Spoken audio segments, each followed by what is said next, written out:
And welcome to the Cowboy Football Roundup with Oklahoma State head coach Mike Gundy. And obviously, before we talk football, the loss of a great friend of yours and a key member of your staff, Jeff Naple, we called him Pitt.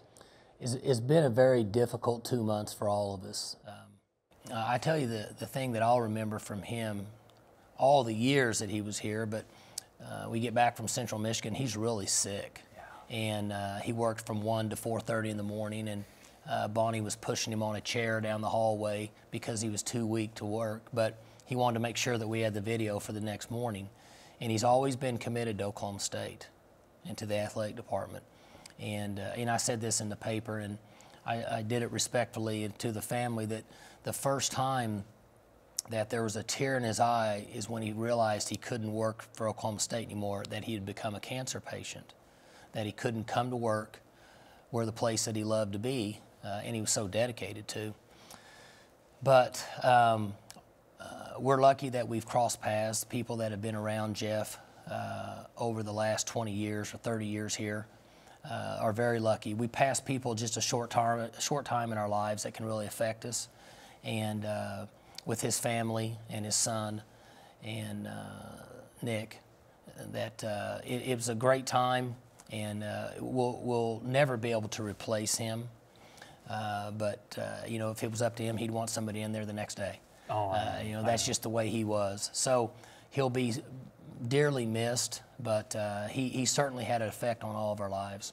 Very special, very unique person. Jeff Naple, we called him Pitt, and he will surely be missed. Coach Gundy and I will get to the highlights of the UTSA game, a big Cowboy victory, when we come back. Welcome back to the Cowboy Football Roundup, Oklahoma State's final non-conference regular season game against the Roadrunners of UTSA. And let's go right to the highlights, because it didn't take long for you to create some highlights. It was a perfect day for football, but Coach, goodness, what a great start you got off to. Our defense really set the tempo for the day. It reminded me of years ago where we're playing at home and defense forces turnovers and offense comes in and scores right away. Great job by Mike Tavius, good scheme by the defensive coaches. Nice job by 40 picking it up and running it in. And we hadn't had to walk on the field yet on offense, and we're already ahead 7-0. And just really difficult for teams when you're playing on the road if you don't take care of the football early in the game. And it's a good start for the defense. We got right back out there. They're gonna turn it over here, I believe, again. Yes. And really good hit by Stearns, helmet right on the ball, and good job by Burton covering that thing up. Come out on offense, and we ran a draw, and then we come right back and run an inside power trap play and run untouched in the end zone. Yeah, a little old school. Yeah, yeah, it looked like it used to back in the day, and we're improving a little bit. We've been on those offensive linemen. We stay on those guys. They're giving us great effort, but run blocking was a little better in this game than it was in the last. So right back at it defensively. Ball's tipped up in the air, and 18 does a great job of crowning it and bringing it in, and right off the Stearns face mask. And offense has got the ball there on the 4-yard line. Drove down the field using a little tempo, hurry offense here, and got the ball thrown out there to Seaton. Good job by the quarterback recognizing the busting coverage there on the tempo offense. Come right back in. JW's running the option play here, and get down to the 6-yard line. It's good to see him back in there and playing. I think we got a field goal out of that. Yes, sure did. 24-yarder. Right, come back a little bit later in the game and get a pressure defense, and Kevin Peterson reads it and steps out there and makes that interception. Offense is back on the field, and nice ball there from Mason to David Glidden on the naked pass.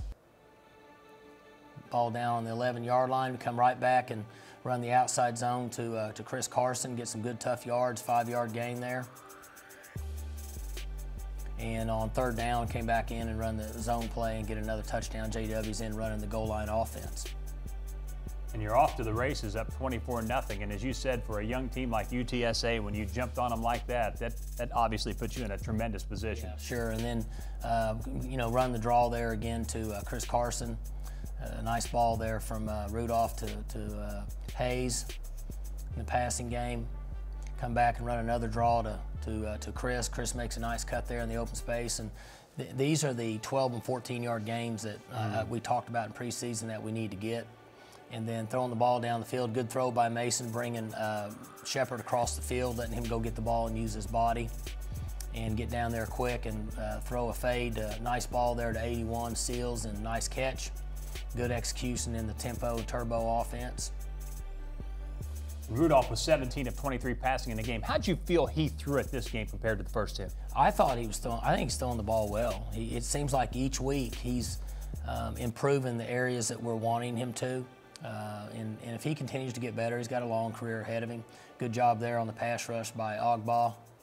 We would have liked to give up fewer yards running the ball, but there's a point where we were just kind of playing with where the game was at that time.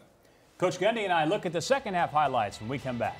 Welcome back to the Cowboy Football Roundup. Oklahoma State had a commanding lead at halftime, up 31-7. Let's look at the second half highlights, of which there were many, and off to a great start on your first possession of the second half. Yeah, we really had a good start there with the reverse to McCleskey. Picked up about 16 yards.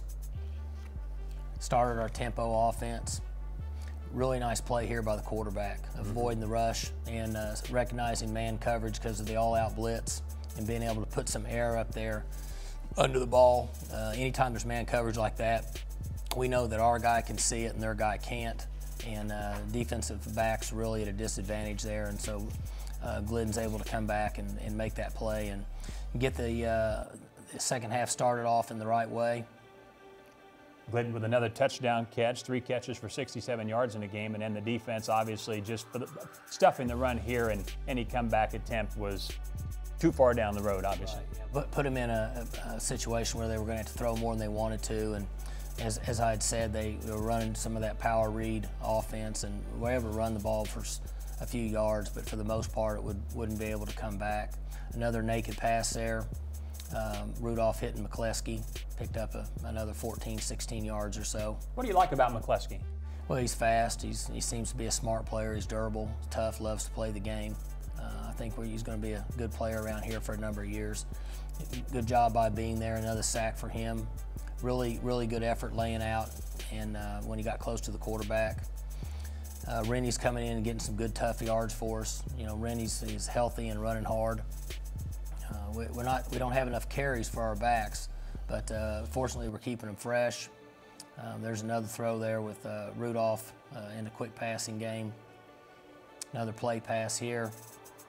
Throw on the backside curl to an offensive guard a year ago going into this game. Zach Beach, yeah. Yeah, he ran a nice curl route on the backside to turbo offense.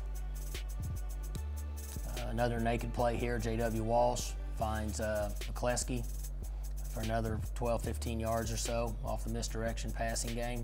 And again, you had 12 different players catch a pass in this game. Yeah, we've done a good job of sharing the ball.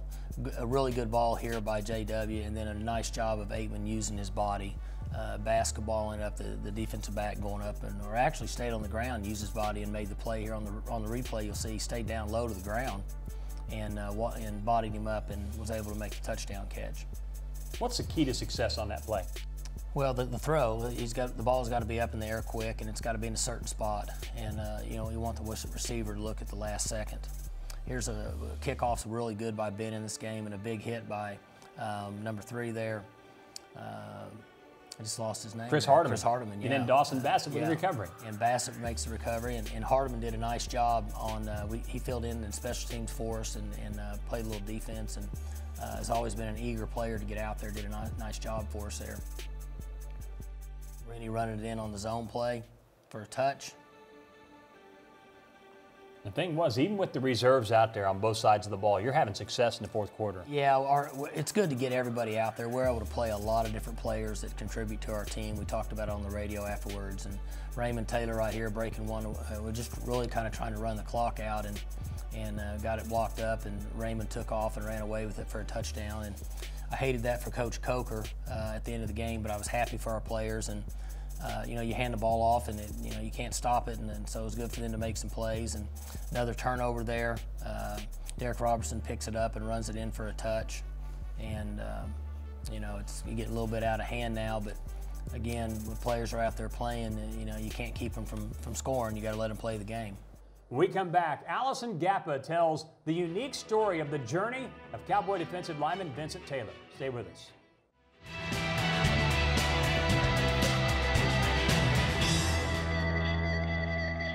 Welcome back. Vincent Taylor's story is very unique as a college football player. Allison Gappa tells us more. A defensive tackle is typically the strongest player on defense, but it isn't time in the weight room or spin at practice that makes Vincent Taylor the strongest on the field. It's the storm that he survived. Growing up in New Orleans, it was great. Me and my brother kind of had it all, whatever we wanted, own bedroom. He had his stuff, I had my things. Hurricane Katrina hit when you were 10. 10 years old, yes. What was that like? At the time when you're young, your parents just try to keep you calm, make it seem like everything is normal. But when you see your mom crying, you kind of know like this is not normal. Me and my brother and my dad and my uncle kind of went walking on Bourbon Street. And we kind of just seeing water just coming, seeing dead bodies. And I remember just seeing a pair of shoes on the ground, me not having none. My dad just told me, grab those shoes. When I reached to grab it, I remember me being 10 at the time, I remember an officer just pointing an AK-47 in my face, saying, what are you doing? And my dad jumped in front of the gun like, officer, don't shoot, this is my son. It was a nightmare. 10 years old at the time, you got a gun in your face. You haven't even experienced life yet, you're still young, so it was hard. Do you remember the first dead body that you saw? Were there so many? What was that? What did it look like? You know? It was so many. The first one I actually seen was a lady just laying face down in the water with her body just like deteriorating from the water. Just seeing that was like, that's kind of crazy. It's like I was in a scary movie or anything. Well, everything was kind of messed up because of the water level and the way the water rise in our house. At this time, we kind of just got new furniture, so seeing my mama cry, that kind of hurted me. As my dad always talk about is materialistic things, you can always get that back, that don't matter. But being young at the time, you kind of didn't know what those things mean. You just knew that was just some of the things you always had, so losing it, you felt like you lost the world. It was either stay here and we die or we make a move and leave, and my dad, he stepped up to the plate and hit a home run. He put you guys in the car, you started driving. Right. What happens next? We wound up stopping at a gas station, and I remember my dad just asking the cashier, what's the next nearest biggest city you'll come to, and he said San Antonio. And that's kind of how we ended up where we was. The Taylors put down roots in San Antonio, but the struggle wasn't over for Vincent. After being forced to sit out of school for a year because he no longer had his birth certificate, middle school was full of dark days. The rainbow finally appeared in high school in the form of Texas football. I was able to go to school with my brother for 2 years, so I would see him throughout the day. I was able to play on varsity with my brother before he graduated, so I think that kind of made our parents proud. Seeing that and seeing how big football was in Texas, it kind of rejoiced me a little bit. My first varsity game, I got to play on ESPN. You went out and made a name for yourself that game. Without a doubt, most definitely, just knowing that I was just a sophomore at the time, and I just remember before the game, my dad told me if I won't make a name for myself, this is the game. So I just took advantage of that. Chris Catlin, he went to my high school. Coach Spencer was recruiting him, and I remember at practice one day, Coach Spencer seen my dad just sitting in the stands, and I just remember Coach Spencer telling my dad, I'll be back to get your son. And Coach Spencer, he stood with his word, and he just called me up one day and said, hey, we offering you a scholarship. And on that same day he told me, I decided to commit here because I felt like Oklahoma State was the place for me. A decade after Hurricane Katrina hit, Vincent Taylor is starting for Oklahoma State. And every day he appreciates that beauty out of the storm. I just thank God every day that I'm alive, because without him I probably wouldn't be here today. I thank New Orleans every day, because if Katrina wouldn't hit, I wouldn't know where I'd be at. And it just motivates me to just go out there and make plays. And I kind of look at it like every time one of my teammates make a play, I got to make a play.